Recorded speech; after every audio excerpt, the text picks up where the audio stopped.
اس طرح کئی الزامات ہیں، اکابرین پر لگے ہیں، علماء پر لگے ہیں، اولیاء پر لگے ہیں. آپ کے سامنے ہوگا سارا مسئلہ.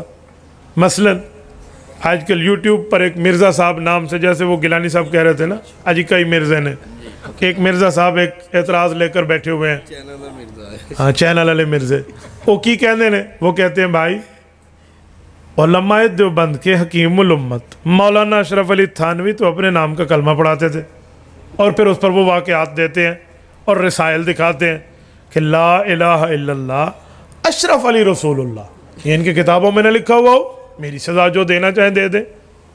ہم کہتے ہیں جناب من، یا تو بندے کے پاس اتنا دماغ ہو، عقل ہو، سوچ ہو، فہم و فراست و تدبر و علم ہو، پھر بندہ اس میدان کا شاہ سوار بنے. اور اگر ان میں سے کوئی چیز نہیں ہے نا، تو پھر اس کو اس میدان میں نہیں آنا چاہیے. رسالت مآب نے ہمیں خود فرمایا ہے، من استطاع منکم الباءۃ فلیتزوج فإنہ اغض للبصر واحسن للفرج. تمہاری جان میں طاقت ہے کہ بیوی کے حقوق ادا کر سکو تو شادی کرو. فمن لم یستطع، تمہیں کمزوری سے واسطہ پڑ چکا ہے، یہ طاقت نہیں ہے، فعلیہ بالصوم فإنہ لہ وجاء، پھر روزے رکھ لو، کسی کی بچی کی عزت کو برباد نہ کرو. یہ تو ایک نکاح کی بات ہے جہاں دو افراد میں ریلیشن شپ ہے، حلال ریلیشن شپ میں. اور اس کو کس نے کہا ہے جس کے پاس علم نہ ہو وہ میدان علماء میں آ کر تب آزمائی کرتا پھرے؟ یا تو علم ہو. پہلے میرا سوال ہے کہ انجینئر صاحب عالم بھی ہیں؟ جی نہیں. حافظ بھی ہیں؟ جی نہیں. قاری بھی ہیں؟ جی نہیں. مفتی بھی ہیں؟ جی نہیں. محدث بھی ہیں؟ جی نہیں. مفسر بھی ہیں؟ جی نہیں. علماء کے ہاں 8 سالہ عالم کورس ہے، انہوں نے 8 دن بھی مدرسے میں جا کے پڑھا ہے؟ کہتے ہیں جی نہیں.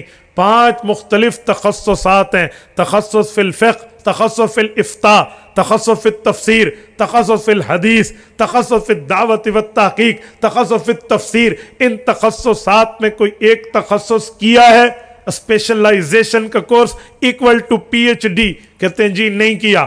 اچھا، اس سے بھی ہٹ کے کتاب القضاء میں قاضی کا کورس کیا ہے کہ پاور آف دا ڈیسیجن، فیصلے کی قوت ہو؟ کہتے ہیں جی نہیں. تو پھر انہیں کس نے کہا آپ آ جائیے؟ عالم بھی ہو، انجینئر بھی ہو، پھر تو بہت اچھا.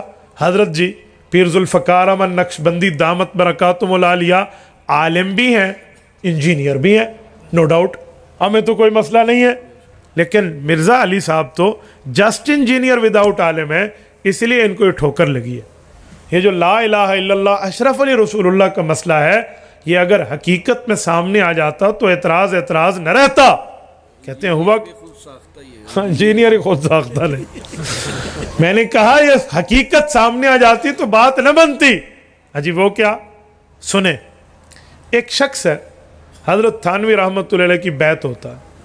بیعت ہونے کے بعد درود پاک پڑھتا ہے، کلمہ پڑھتا ہے، نیکیاں کرتا ہے، گناہوں سے پاک ہو جاتا ہے. اس بندے نے رات کو ایک خواب دیکھا ہے. سنیں خواب دیکھا ہے، اور خواب میں وہ اشرف علی رسول اللہ پڑھ رہا ہے، اور حضرت رسول اللہ کے نام پہ اپنے پیر کا نام اشرف علی پڑھ رہا ہے خواب میں. تو بہت پریشان ہے کہ کیا کر رہا ہوں. اسی اثناء میں اس کی آنکھ کھلی، اور خواب کا اثر جسم پہ اتنا تھا کہ وہی لفظ پڑھ رہا تھا. بعض اوقات ایسا ہوتا ہے آپ خواب میں ڈرے نا اور آپ کی آنکھ کھلے تو بندے پہ گھبراہٹ جسم پہ محسوس ہو رہی ہوتی. یا خواب میں کبھی خوش ہونا تو بعض اوقات بندے کو خوشی محسوس ہو رہی ہوتی. اللہ جس کو نصیب کرے کبھی رسالت مآب علیہ السلام کی زیارت ہو نا، تو اٹھنے کے بعد بھی وہ چاشنی موجود ہوتی، تو اثر رہتا ہے. تو بندہ کہتا ہے جب میری آنکھ کھلی نا، وہی غلط کلمہ پڑھنے والی کیفیت میرے اوپر چل رہی ہے، اور میں منہ سے کہہ رہا ہوں، میں زبان پکڑتا ہوں، کیا ہو گیا تجھے بابا، کیا غلط پڑھ رہا ہے؟ زبان پکڑتا ہوں، رکتا شکتا کچھ بھی نہیں ہے، میرے اوپر اثر ہے، ہو رہا ہے. آخر ایک وقت میں جا کر رکا، مجھے اس خواب کی تعبیر دے دے. اب اکاڑا کے مسلمانوں مجھے جواب دو، یہ بندہ حضرت تھانوی کو نبی مانتا ہے، حضرت تھانوی کے کلمے کو کلمہ مانتا ہے. وہ تو خود کہہ رہا ہے میں غلطی کر رہا ہوں، میں ٹھیک پڑھنا چاہتا ہوں، نہیں پڑھ سکتا. اس کا معنی ہے وہ ٹھیک کلمہ تو محمد الرسول اللہ سمجھتا ہے. یہ بیچارہ مجبوری میں بیٹھا ہے، تو اب اسے یہ بات کہنے کی ضرورت تو نہیں ہے کہ تو غلط کلمہ پڑھ رہا ہے، یہ تو وہ پہلے مان چکا ہے. اسے تو صرف تعبیر ہی دینی ہے نا. تو حضرت تھانوی نے فرمایا کہ خواب کے علوم خواب کے ہوتے ہیں. تعبیر کے اصولوں کے مطابق بات یہ ہے کہ جس شیخ سے تم بیعت میں ہو تمہارا شیخ متبع سنت ہے. ہو گئی بات. اب مرزا صاحب آ گئے, اے تواڈے بابے اپنے نام دا کلمہ پڑھا دے سن. میں نے کہا بھائی اسے کلمہ پڑھانا نہیں کہتے.